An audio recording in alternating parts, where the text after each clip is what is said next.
curator and exhibitions director, and it has been an absolute pleasure to work with Dorothea, I call her Dee, on her exhibition, Praxis. If you didn't get enough time to take a look at it earlier, of course you'll have time later. And I'll do my shameless plug now and let you know that everything's for sale, including the totem. Dee is a wonderful member of the Art Center community. She's a longstanding member. She volunteers, she paints the walls, she really does it all. So it's been really special to have her, and please join me in welcoming her to her artist talk.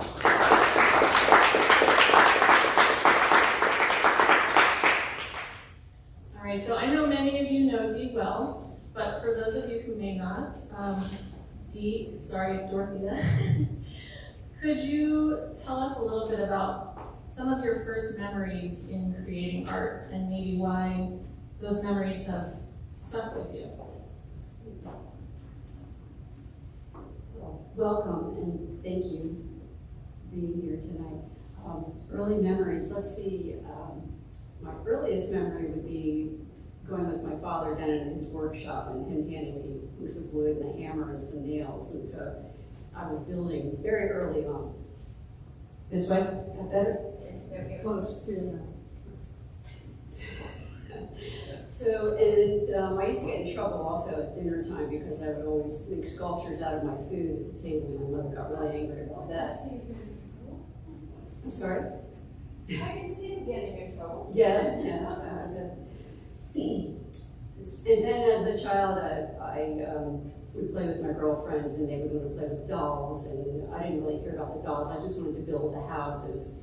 So from a very early age, I was really interested in 3D construction. So those are my earliest memories. And then, of course, there was elementary school. And my mentor, Eleanor Lambert, was my elementary school art teacher.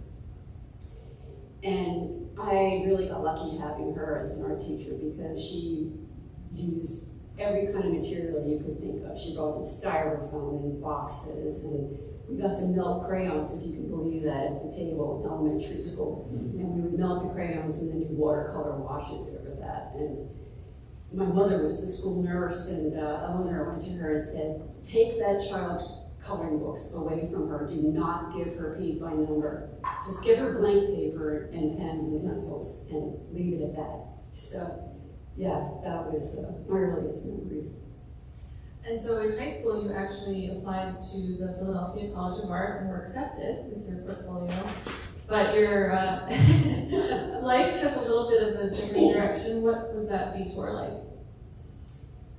Well, let's see. Can you hear me without this? No. No? Okay. So I turned 18 in August and had my daughter in October. So I was off on a different journey. It was interesting because I wanted to still do art, and I was able to a little bit for a few years.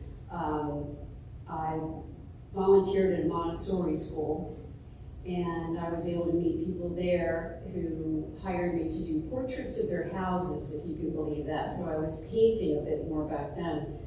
And then, of course, became a single parent, and time and money became the main factors. So I had to leave art for quite a while, and then managed to come back to it after the kid got through college, and I knew she was going to be all right, and I was financially stable. So that was a long time. That was 20-some years. So, and I finally got back to it. And what was it that inspired you to come back to art? Time and money. I was then, at that time, living in Sarasota. I had been on the east coast of Florida raising my daughter.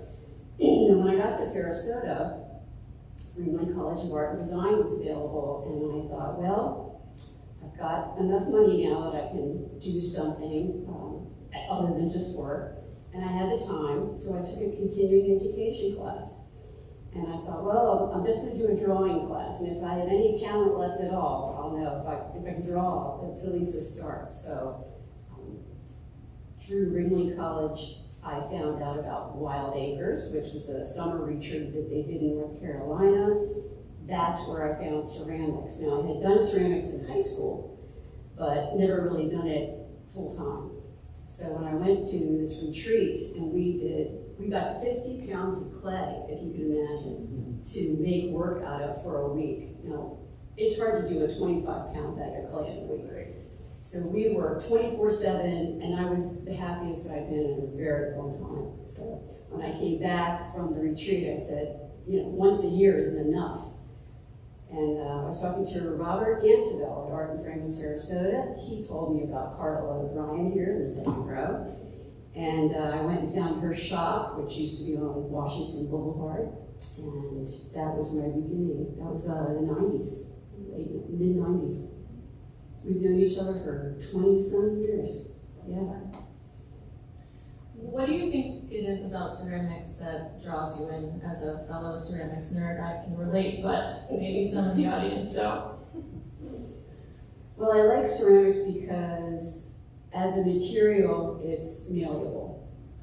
I can press things into it, I can mold it. If that fails, I just bundle it up and throw it back in the bag and reconstitute it.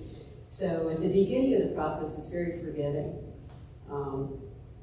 It's not always forgiving. Once you get to the later stages, then you really have to pay attention to it. But I think the malleability of it is really what attracted me. Well, I'd love for you to dive into your practice a little bit and your process. For starters, when you begin a new piece, what usually comes first? The story, the form, the image? That's a tough one because I think it varies from piece to piece. I mean, there are times when I see a form and I really want to make the form. So I'm really just concerned with the build. And in those times, the amphora, which Maria has, that is just about the form, and I tend to just do those in either raw clay body or in white because I just want to focus on the form. Sometimes it's the idea, the concept that's looking for a form to live in. Maybe it's a narrative, and I'll build a form to that narrative, so it varies. So when you're deep into a piece, do you usually stick to your initial concept, or do you allow yourself sort of to free form it and free flow with what it's telling you? I've been trying to free flow my whole life, and I just can't seem to get there. I start out really loose, and then I make it tight somehow by the end of the process. But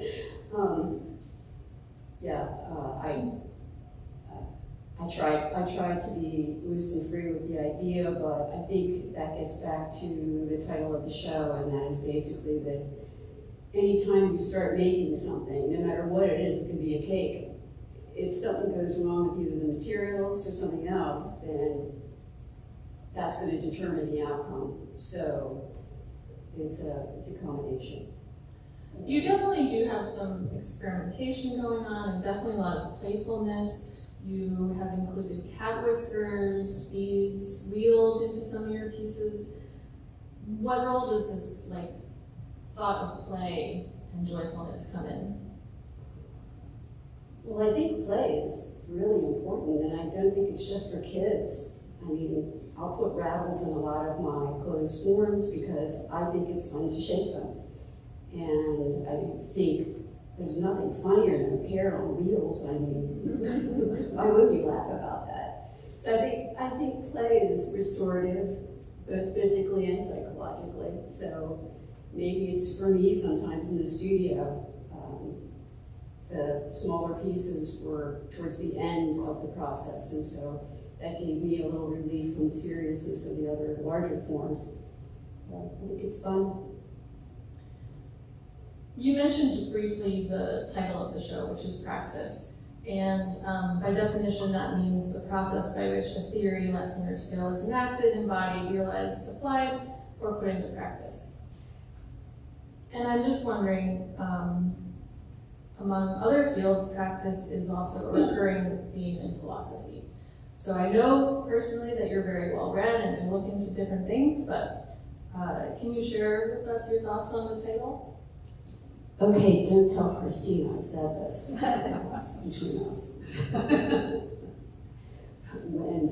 When I was generously offered the show, I had three major concerns. One was that it was going to be off-season and I was worried about attendance. One was hurricanes. I mean, this is dead center of hurricane season, and I thought, what if the show gets blown away by a storm and we have to shut it down early? That stuff you just can't do anything about. But the third concern was, hi, these are my neighbors. Welcome. My third concern was, the agreement was that the show would be a body of work that would be contiguous. And I was concerned that I wouldn't be able to meet that standard because of my work process. My work process is basically going down rabbit holes and seeing where it takes me.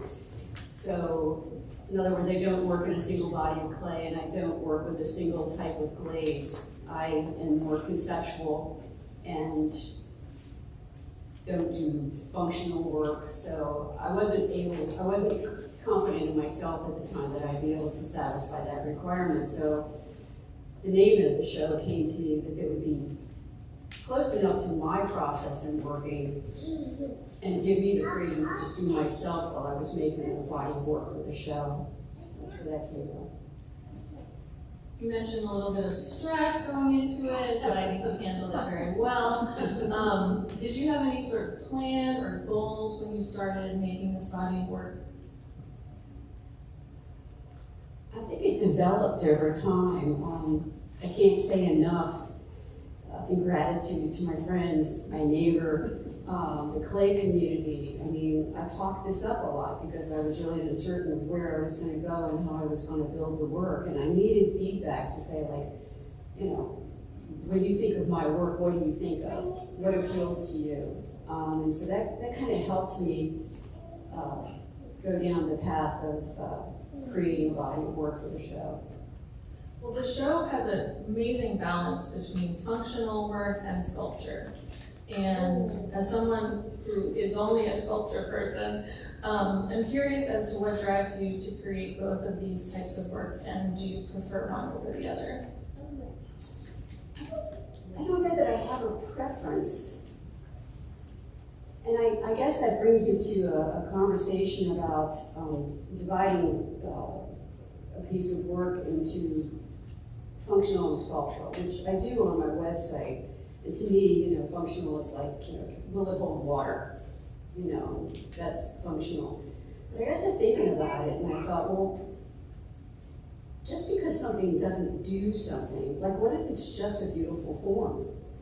You know, doesn't that serve a function? So isn't it all functional? Because having something beautiful around you is inspiring, and I think that brings function to the piece then, so no, I don't have a preference. Maybe you could talk a little bit about your love of vessels and what drives you to make those. I didn't know I had a lot of vessels, but apparently I do. I like the idea that a vessel is a classic form. So it's recognizable, like you'll walk into a room and you'll go, oh, that's an urn, that's a bottle, that's a pitcher. But then I like to take that classic form and play with it in a more contemporary surface, for instance. So there's all sorts of philosophical things about a vessel, you know, women as vessels, vessels holding water, providing, you know, nourishment. But I think that's probably further away field than what I'm actually thinking of in the building. Well, Dee, you were one of the first people I met here when I started, and I have gotten to know your work really well over the last 3.5 years. I think one of the things that really inspires me about your work is your mastery over surface and the variety of surfaces that you create. So I'd love for you to share a little bit about how much really goes into creating those surfaces, because it's not just like one and done. Especially some of the patchwork pieces that have all the texture and the Well, you can go ahead. Well, so how many people here are clay artists? Played with clay? Okay, good. That's beauty. If I get off and I say something and you call me on it, okay? So, okay, patchwork pieces. I start off with drawing the piece, so I gotta get the scale down so the proportions are correct. And then I slab the clay. Am I going in the right direction here? So slab the clay, and there's a slab roller, a giant roller that you put the clay in and you turn a wheel and it goes through and it's like a giant press. That is then left to set up generally for 24 hours. You don't want it super wet when you're trying to make marks in it because you just lose them when you move it around. Hey, Lynn. Sorry. Come on down. Getting on the side. Lynn Yarage just walked in from St. Petersburg. Thank you for coming. So once the clay is slabbed out, and again, when you're slabbing it, you want to think about how thick it is because you're going to be pressing marks into it. So it has to be a little thicker than normal so you have room for it to compress when you are mark making on it. Then those pieces, if you look at those vases out there are marks made on those and then they're cut and actually assembled to a form. In this case, I used balloons, I used some exercise balls, I used some styrofoam and plaster form, so there's all sorts of ways to get to have an armature, if you will, to hold the pieces. So once that's done, then you can't build it all at once in a day. You've got to let the surfaces dry in stages, and then the pieces air dried, and then bisque fired, and then glazed, and then fired again, and sometimes again and again. So if you don't like it the first time, fire it again. And each time brings another risk of it drooping or breaking or cracking. Yeah, it can sag. Sometimes you'll get stress fractures in it, but you just keep going until you get it right. You know, I learned from some Korean artists that they would fire, 6 and 7 times, layering glazes on, and that was just an eye-opener. I was like, what? And I don't have to throw this out if I'm not happy with it. So that was a real door opener. That was great for me. You mentioned in your artist show that in Praxis, some of the ideas that you're talking about are anthropomorphism, displacement, play that we already talked about. Where is your interest in these themes coming from, and how do they appear in the work? Some subtle, some not. Yeah, well, anthropomorphic forms have always interested me. I think even as a child, I used to look at people and say, that guy looks like a fox, or that guy's acting like a bull, and I used to always make these references between sometimes even plants, So I always saw these parallels and connections between different life forms. Haven't you ever done that? Like you've been talking to somebody and you're like, boy, look at them, that narrow nose, or look at those things, It's like sometimes you see animals and things. So that's that, and of course, examples of that out there would be zirafa, of course, the giraffe, the rabbit girl, obviously, but even the pears, you could say, I think, are anthropomorphic. We've got a pear out there on wheels, so. Let's see, play and displacement. So play we talked a little bit about.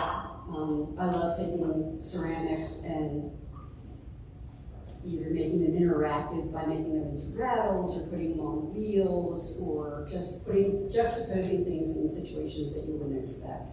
That I think is amusing and entertaining. Displacement was big on my mind this year. A couple of the pieces were made during the hurricanes. And of course, you're sitting there in your home thinking that you're going to be displaced yourself, and then you're reading about people being displaced all over the planet. So it's top of mind in both the news and also in our own personal lives. And so I didn't want to hit people over the head with that message. We get that enough, but I wanted to try and bring it into my work, but do it subtly.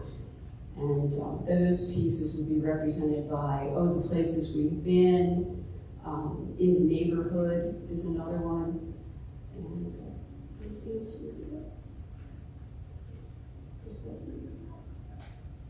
I think that's good. So something else that I thought was really interesting is you describe your functional work as being a three-dimensional palette. So can you share what a little bit that means and maybe how that plays into your entire creative process?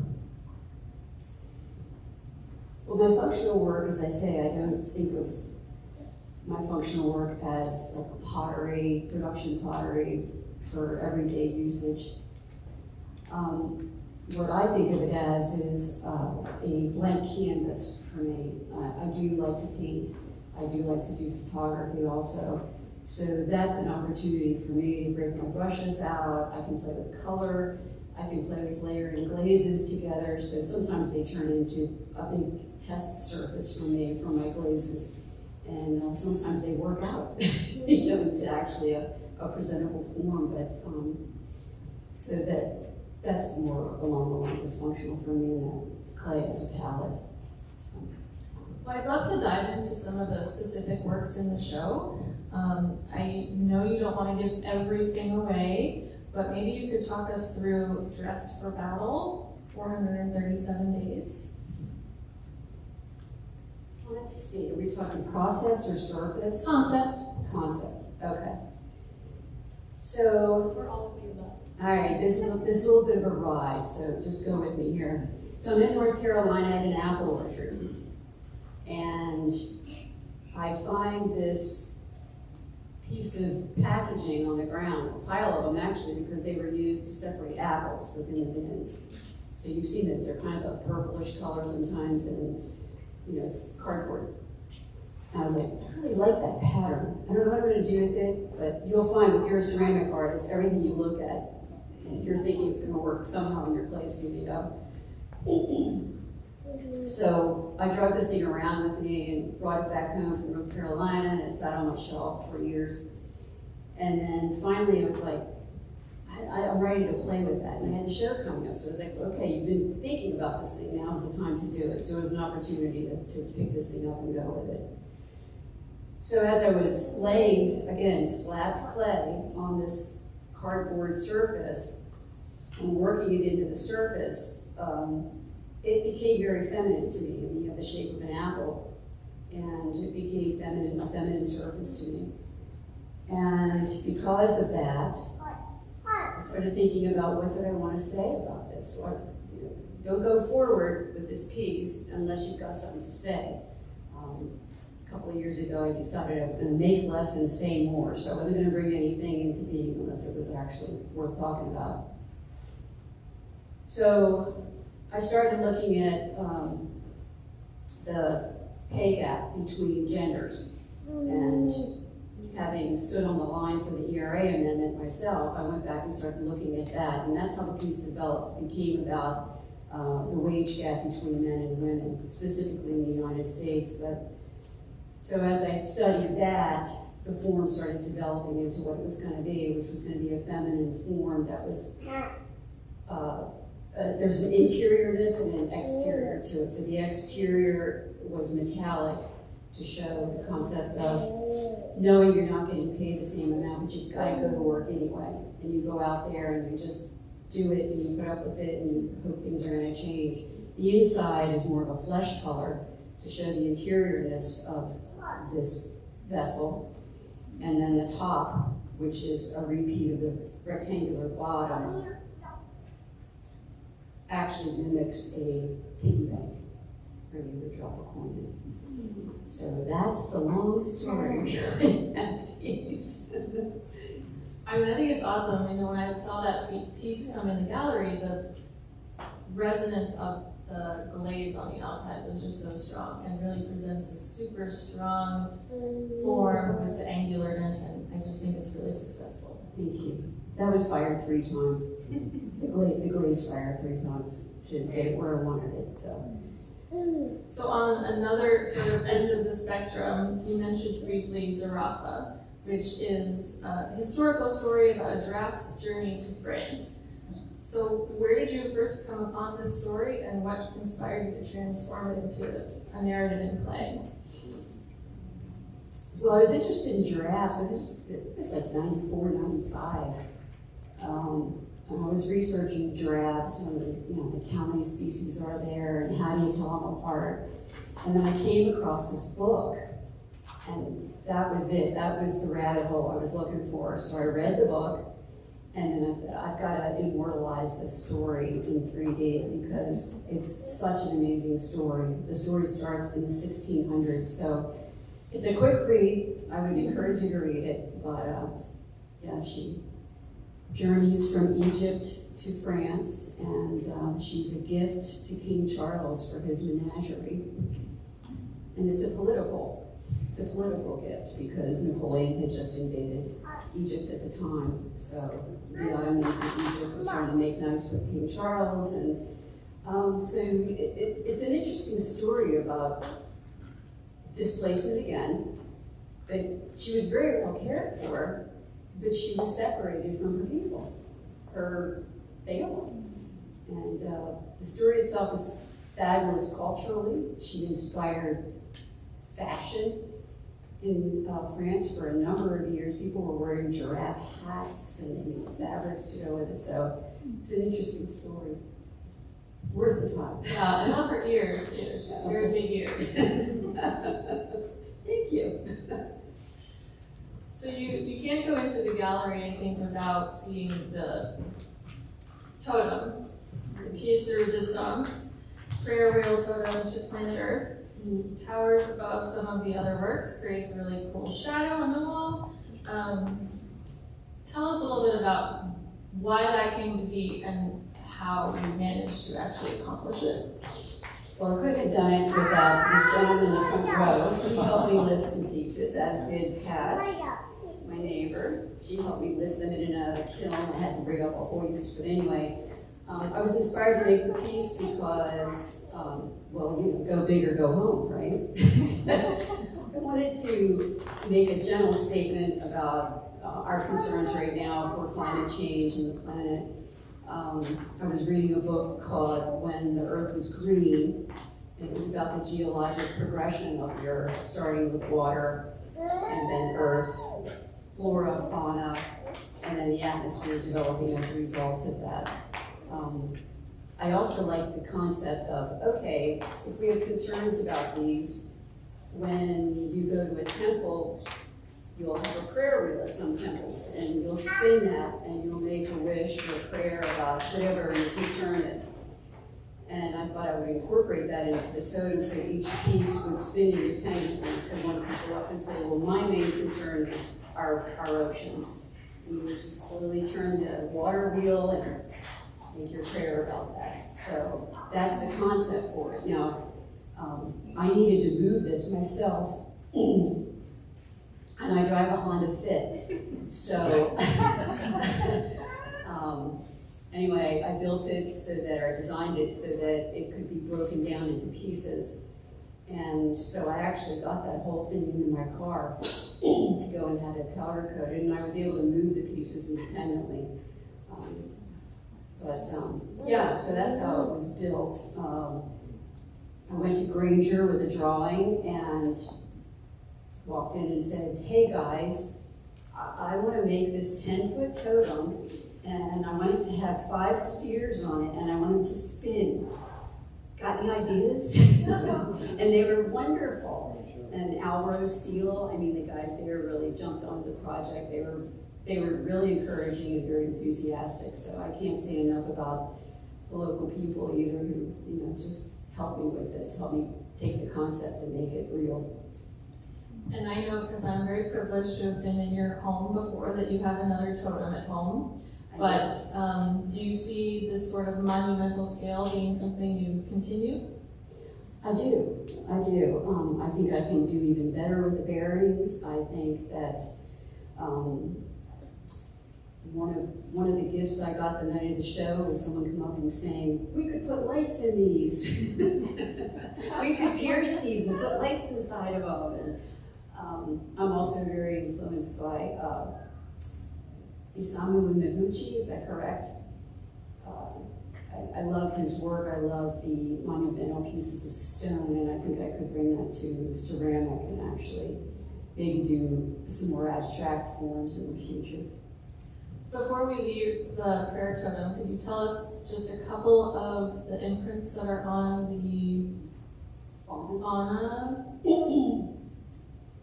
Well, so there's fox and frog and insects, there's shells. There's a footprint on there, and there's a handprint from a 6-year-old child. There's bears, foxes, bobcats, there's squirrels, of course, raccoons, because they live at my house, so I had to put those in. So for this particular piece, is there a certain message that you hope we take away after viewing it and or spinning some of the pieces? I hope that it generates interesting conversations, and maybe some thoughtfulness about the planet. That would be the most I could hope for. And I hope you just enjoy looking at it. Well, I know how hard you worked on developing this show and how hard you work all the time in everything you do. And I hope you're proud of the result from Praxis. Thank you, I am. And I can't say enough. I can't say enough to Christina for hanging in there with me, encouraging me, and giving me the opportunity. So what does it mean for you to present the work here at Art Center? Well, I've been a member here for 30 plus years. I was just doing the math on that the other day. And it's like coming full circle, coming here with my very first piece. I made a Carlos studio, and then to come full circle and actually have my own show is pretty huge. It's a lot of history, and it feels like family. Is there anything you would have done differently, or any pieces you wish you had put in that aren't in? I don't think I have any pieces I would have put in. I think I would have started the totem earlier if I could have, but I was busy, preparing and then repairing my house for the hurricane. So it started when it started, and it just had to be. So that was the only thing that I would change, would be able to do that with a little less stress. But all worked out. So looking forward, what sort of new directions or experiments should we find coming out of your kiln in the next 2 years? I have some extruded figurative work that I would like to get back to. These are extrusions that are done on a 6-inch extruder, and I've never shown them work, and I've had it for probably 10 years. So I would like to get back to that, and then, as we said, some larger pieces for totems. Keep going with that. Well, I think we'll open it up for Q&A, but I would just like to ask you one more question. What sort of lasting impression would you like our viewers to take from Praxis? And or your beautiful self-portrait over there? I hope you enjoy yourself, and if you're in the arts yourself, I hope maybe it's inspiring for you to go and make your own work. And I hope maybe it'll inspire some interesting conversations between people who maybe just met each other, That's about as much as you can hope for. Well, congratulations. The show is amazing. You're amazing. Thank you. Thank you.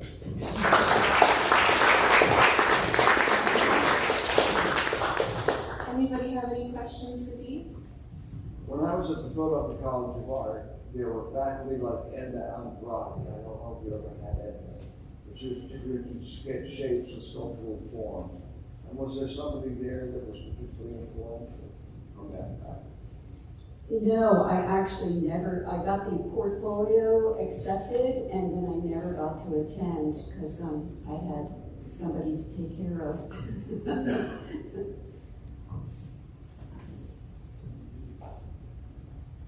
Yeah, I have a comment and then a question. One, I want to applaud you. First of all, What we don't see is that when the totem was installed, we were in summer camp. So the totem was installed and you had 6-year-olds racing through the gallery.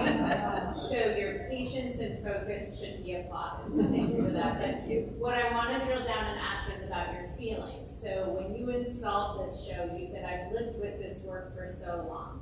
How did you feel finally stepping away from the installation, and did it meet your expectations for what you wanted to do? Well, I had to first look at Christina and say, you were right.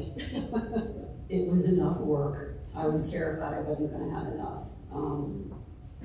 And I was terrified that it, as I said earlier, that it wasn't going to be contiguous enough. It was going to look disparate. But fortunately, I've gotten really positive feedback from people, even people I don't know, who said they really like the variety of the work in the gallery. So that was redeeming. But yeah, seeing it all put together was amazing, really amazing. Thank you. You did a great job curating it. Something broke. That's right. Yes. When you hit a wall and don't know what you're going to do, where do you go for inspiration? Usually my yard or nature. I have to walk away. I have to go do something that's not related to the studio. And I read, I call a friend, like I said, good wine helps. But yeah, you have to walk away sometimes, especially if you're hitting a wall on a specific piece, not even a concept. Dressed for Battle, that bottle was a really good example of that, where I built that and had to leave town suddenly. And when I came back, it had just collapsed, it had fallen apart. And I mean, I did everything I normally do. It was wrapped, had moisture inside of it. But it collapsed and I had to start over again. So, you know, you look at it and you just say, okay, let's do this, you know. But yeah, it's a really good question because it's different for everybody. Sometimes you have to make yourself do it because of time constraint. Other times you have the luxury of walking away. Do you do work yourself? You're an artist. Do you ever hit walls or whatever you're doing? All the time. And what do you do? I meditate, and I see what just comes up. There you go. I guess weeding is my meditation. Anybody else? Yes, sir. You mentioned painting before. Do you still work or play in other mediums? I do. Yeah, I don't a lot. Sometimes I'll go to the retreat in North Carolina, and sometimes I'll take something that isn't ceramics. I'll do photography up there. And I tried plein air one year. It was a lot of fun. That was really neat. I like that. And I still have all that stuff in my studio, but generally I'm doing ceramics here. Do you sketch your concepts beforehand, or do you work directly with the client? Okay, I have students here. Do I sketch my concepts first?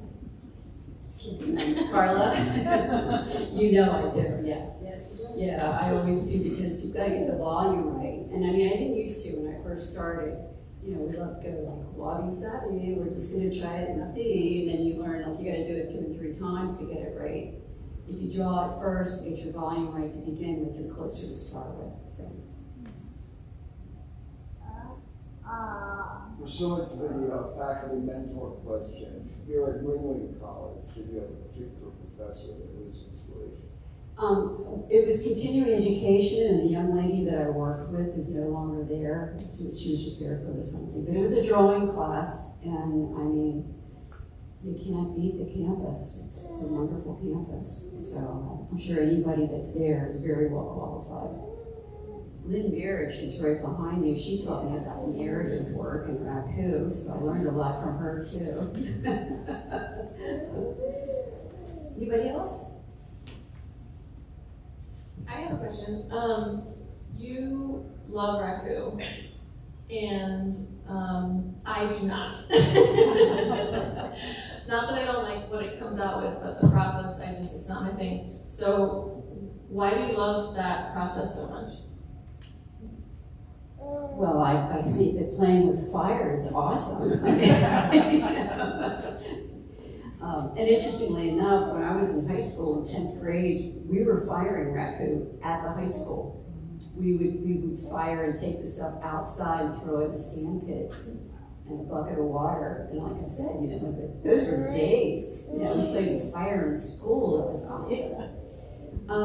I like the immediacy of it. I really like the naked raccoon process is really fascinating to me. That it's not about how you dress, it's actually a glazing process. I like the metallics.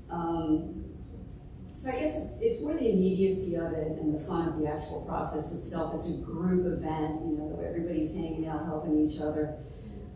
So I think that's it. It's the community part of it. Yeah. Any other questions for Dee? I don't have any questions, but I have a comment.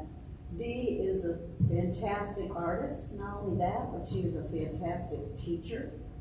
She teaches at my studio, and she is probably one of the best mechanical clay artists that I know. And that's one thing that people don't understand about clay is the mechanics that's involved to get it through all those processes that she mentioned earlier. You just learned about if you don't know about clay. But to make it, to get it dry, to get it through the kiln firing, the glazing, and the firing again, and still come up with things like that. I mean, and she is a wonderful explainer and teacher of those things. So if you're ever interested, you should have Dee as a teacher. Thank you, Carla. Carla from Sarasota Clay Company in town here. I had to plug her because I know that Well, she's one of my dear and friends. you hung in there with me when I first started, and I would bring her things that were like literally almost impossible to fire. Like, can you sit this someplace and fire it so it's seated? And and then she's just like, I'll think of something. Been a journey. Yes. So, that's the whole thing, when you're learning, you rely on the community and you rely on people who have walked before you and bringing those skills to you and then letting you go and let you experiment. So, yeah, it's a great community. Anything else? Congratulations on a wonderful show, Dorothea. Thank you all for coming. And if you want to talk to Dee more, I'm sure she'll hold court in the gallery.